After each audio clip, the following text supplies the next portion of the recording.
E trazendo para você que está de olho nos investimentos, tem um dinheirinho na bolsa, está pensando em aplicar. Notícia importante, hoje o mercado financeiro viu um quase milagre, o dólar está operando em queda na casa ali dos R$5, chegou a R$ 4,99, é a primeira vez que isso acontece desde junho do ano passado. O que está acontecendo? Tensão no leste europeu, uma alta global de juros para ver se consegue conter a inflação, resultado da pandemia disseminado no globo. Isso está trazendo dinheiro de volta para o Brasil. Quem vai explicar para a gente o que está acontecendo é ele, Fernando Nakagawa, já vem para cá. Olha, Naka! Você vê a estrela aqui, acho que é a primeira vez que a gente pode interagir assim. Exatamente, que bom. Muito bem. Naka, você preparou uma arte para a gente entender um pouco qual é o movimento, né, que o dólar está fazendo no Brasil. Havia uma preocupação ali que o dólar chegasse a bater R$6 e a gente está vendo, chegamos muito perto, mas olha aí, o movimento contrário. Eu vou abrir aqui porque o pessoal fez uma arte tão bonita. Naka, começamos a olhar o movimento a partir de março de 2021, é isso? Ali, em março de 2021, a situação da pandemia aqui no Brasil começou gradativamente a melhorar com efeitos e implicações na economia. Então, o dólar, que se aproximou de R$ 5,90 naquele mês, começou uma trajetória consistente de queda. Você tinha indicadores de atividade melhores, também a Covid melhor aqui no Brasil. Isso deu espaço para que o dólar chegasse aqui bem pertinho de R$ 5,00. Lá no finalzinho de junho, chegou a operar em R$ 4,90 alguma coisa. Mas, a partir daí, o quadro mudou completamente no Brasil. Por quê? Primeiro, no mundo político, começou a se discutir muito o aumento de gastos públicos, fim do teto de gastos ou mudança da regra do teto de gastos. Também a gente teve muito ruído político, Palácio do Planalto brigando com o Supremo, aquele discurso do presidente no 7 de setembro do ano passado. Exato, eu vou até chamar a atenção aqui, ó. Entre agosto e outubro tem setembro e em setembro você tem esse pico aqui, né? Descolando da tendência do patamar que estava. É exatamente isso que acontece com o dólar aqui. Isso afugentou muito o estrangeiro. O estrangeiro tem muito medo de problemas desta ordem democráticos. Isso afastou o estrangeiro e o dólar voltou a ficar cada vez mais caro, chegou aqui bem perto de 5,80, 5,70. Mas, se a gente observa os últimos meses, há um movimento consistente desde dezembro do ano passado de reversão. E aí há um fortalecimento do real. O real já está 10% mais forte na comparação com o dólar. Neste ano, no acumulado do ano de 2022, é a moeda que mais se fortaleceu entre as 40 principais do planeta. Há vários motivos, Dani, para esse fortalecimento recente. Eu destaco 5. Ótimo. O efeito da alta da taxa Selic. A gente, como país, o Brasil está pagando mais juro para o dinheiro que vem aqui. Selic é a nossa taxa básica Exatamente. De juros. O Banco Central tentando segurar a inflação, ela está agora a casa de 12, não é isso? Isso está em 10,75. Vai chegar a 12, segundo os economistas. Então, juro mais alto aqui faz com que o dinheiro que entra atrás dos juros seja melhor remunerado. Então, tem mais gringo vindo para cá. Ao mesmo tempo, nos Estados Unidos, onde o juro também está começando a dar sinais de que vai subir, a alta esperada vai ser gradual. Não tem surpresa nos Estados Unidos.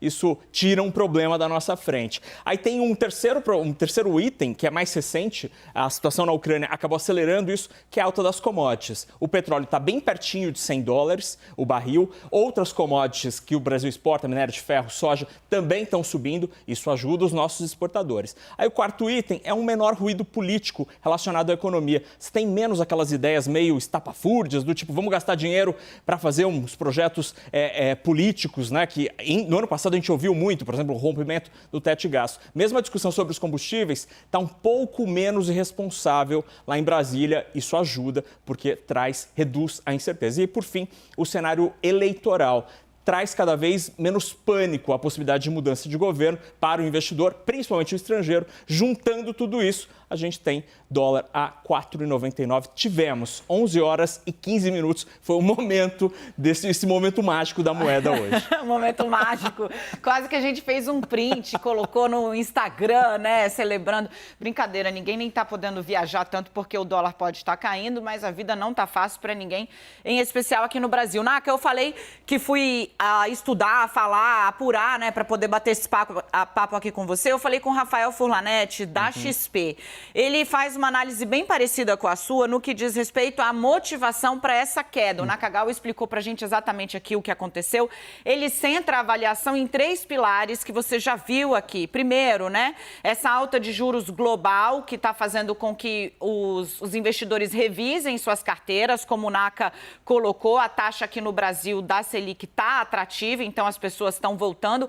Tem gente, segundo ele, Naka, pegando dinheiro lá fora, mais barato, e investindo aqui no Brasil, porque aqui o dinheiro está rendendo mais. O Rafael Furlanetti, de novo, da XP, também cita ali a questão das commodities, que o Nakagawa falou. O que as pessoas estão buscando com atenção na Rússia? Petróleo, minério, ativos ligados à inflação. A Ucrânia, por exemplo, é o 4º maior fornecedor de trigo do mundo, então também olhando para isso o Brasil se torna atrativo.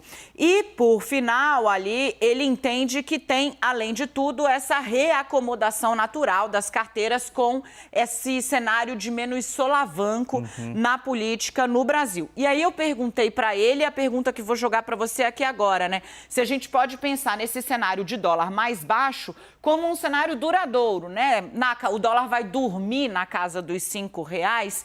Ele entende que se esse fluxo estrangeiro continuar, ou seja, a tensão lá, buscando ativos que a gente tem no Brasil, petróleo, minério, para ficar em 2 exemplos, a situação na China está um tanto esquisita, a gente pode ter o dólar nesse patamar de R$5 e até um pouco mais baixo, ele acha que dá para chegar em cerca de R$4,70.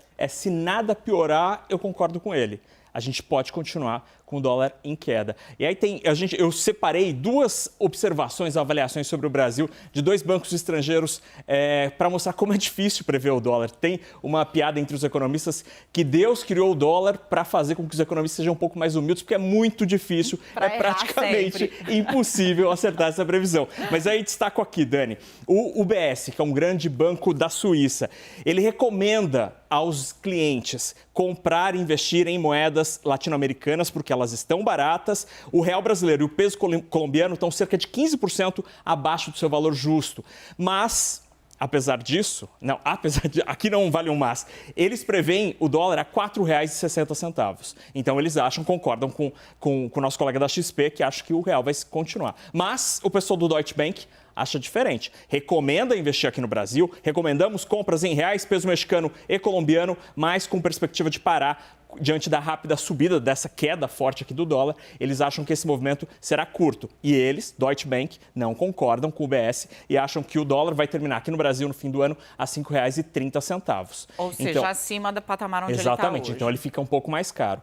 Tudo vai depender, obviamente, do que acontece lá fora, mas cada vez mais o que acontece aqui dentro. A definição do quadro eleitoral, o entender para onde vai a economia em 2023 passa a ser, dia após dia, cada vez mais importante para determinar esse preço. Para fechar, a gente vai falar só um pouquinho sobre isso, Naka, porque eu acho importante. Você que está em casa, a gente fala muito para vocês aqui, olha, o mercado aparentemente reagiu muito mal a Lula, depois o mercado passa a reagir não tão mal a Lula, que hoje lidera as pesquisas. Mas essas projeções, elas estão sendo feitas com base em basicamente nada, né? Porque a entrada de Geraldo Alckmin como vice de Lula é uma sinalização que o mercado compra. Quando a gente fala o mercado compra, você vê isso exatamente na queda do nervosismo, que aparece um pouco, tá no caldo, como o Nakagawa mostrou, né, desse arrefecimento do preço do dólar, mas ainda não tem, Naka, as principais candidaturas, ainda não tem o plano econômico na mesa. Sim, a gente não tem nada de detalhe, nada. Então, toda essa crença,